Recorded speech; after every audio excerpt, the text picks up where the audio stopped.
Good day, sir. I'm Lord Jimar N. Catalogo from the section of A2D. Today, we tackled about the distress signal of SOS. The distress signal SOS can be transmitted and receiving through Morse light in accordance with the call regs Annex 4 and the international code of signal ICS as follows by transmission method. Number 1. Morse code format. The SOS signal is represented by the Morse code sequences. Their dots, 3 dashes and 3 dots. Light signal. To transmit SOS through a Morse light, a flashlight or hand lamp is used. The light is flashed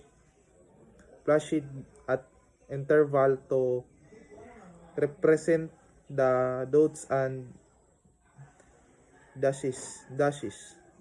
Dots. A short flashlight lasting about 1 second. Dash. A long flash lasting about 3 seconds. Number 3. Timing. The SOS signal should be represented at interval of about a minute to ensuring visibility. Reception method.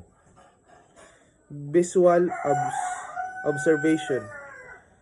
The SOS signal is recognized by observing the pattern of light flashes from the vessels in distress.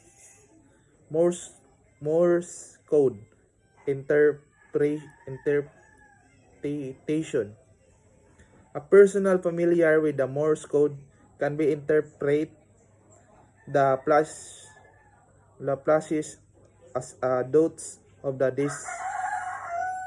disease, recognizing the SOS sequences. Number 3. Call regs Annex 4. Annex 4 is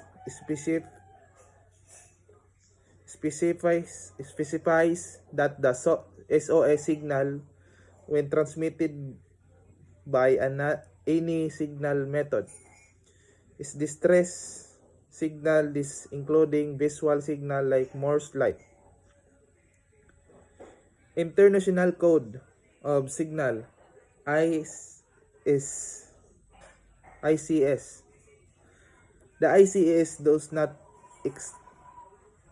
the explicit methods SOS as a distress signal through Morse light. However, the ICS is a broader code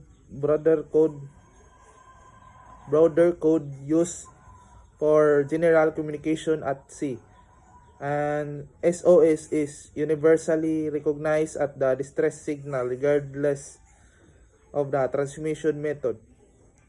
In summary, the SOS signal through Morse light is a distress signal recognized under the call regs Annex 4, and it is universally method signal can be transmitted and receiving by observation the pattern of light flashes.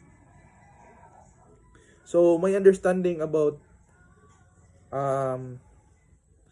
distress signal SOS is all about the signal of the ship to any problem about the ship, signal like flashlight, light about a ship, and